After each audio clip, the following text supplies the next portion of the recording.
determinación de sexo hay algunas características a considerar, como los cuerpos de Barr, el tamaño y la alineación de los órganos dentarios, el paladar, la morfología mandibular y la medición mandibular.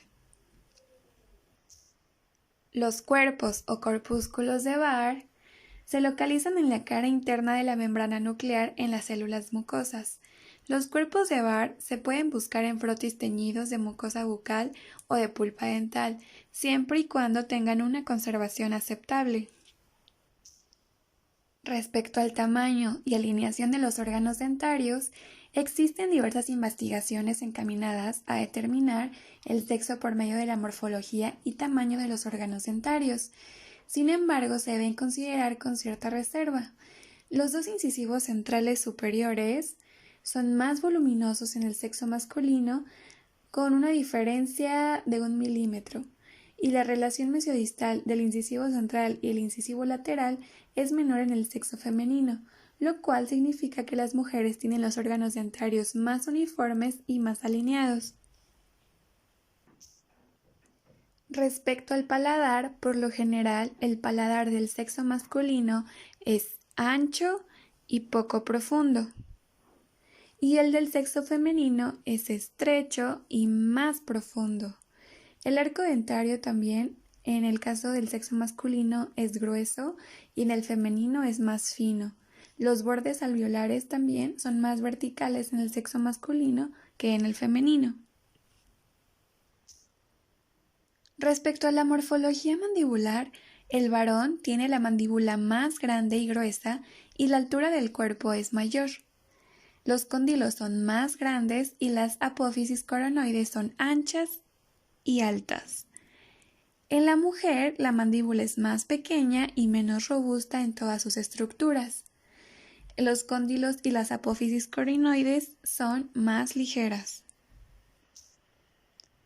En la medición mandibular hay una técnica para medir la mandíbula y es necesario considerar lo siguiente.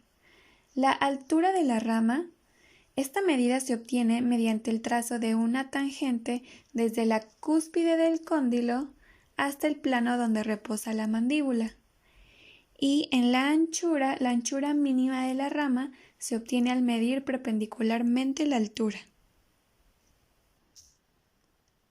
La anchura bigoniaca es la distancia entre los goniones derecho e izquierdo.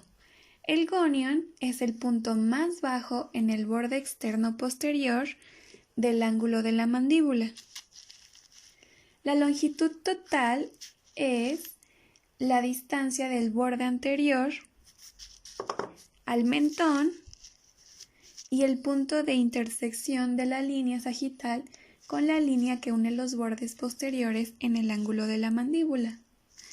Una vez que se obtienen las medidas anteriores, se aplica una fórmula, que es el sexo va a ser determinado por altura de la rama más la anchura mínima de la rama más la anchura bigoniaca más la longitud total, y si los valores obtenidos exceden la cifra de 1200.88 corresponde al sexo masculino, y si quedan por debajo de los 1288 corresponden al sexo femenino.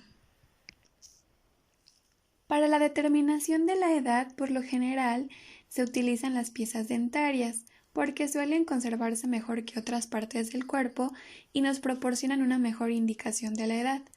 La edad es uno de los elementos fundamentales en la identificación de un sujeto, y la odontología es fundamental en su determinación, por medio de la cronología dental, la angulación mandibular y también los desgastes dentales que puedan existir.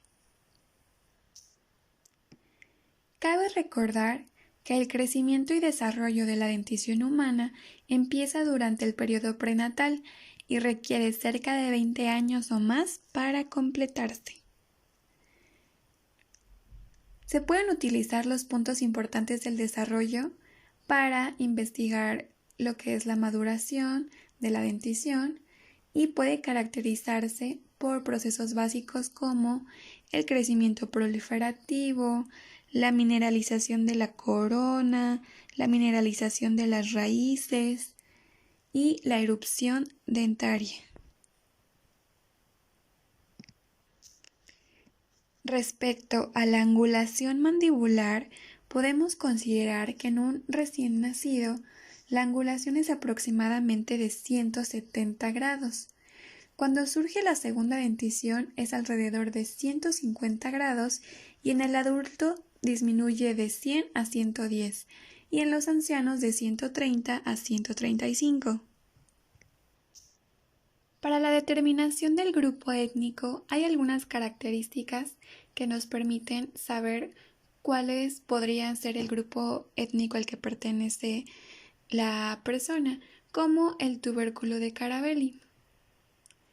El tubérculo de Carabelli es una prominencia, es una quinta cúspide que se puede llegar a encontrar en la región central del lóbulo mesiopalatino, cerca del tercio oclusal y medio de los primeros molares superiores.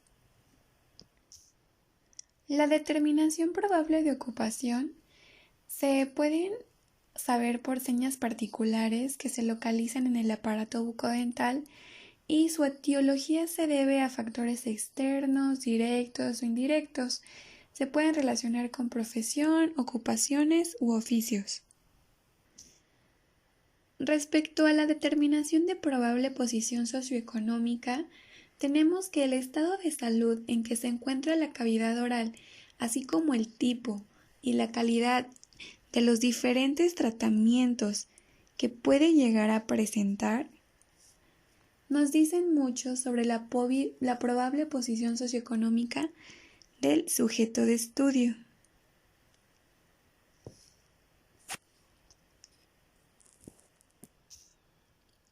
En cuanto a la determinación de probable lugar de origen, hay determinados países y zonas que se caracterizan a sus pobladores por costumbres, hábitos, modas o necesidades.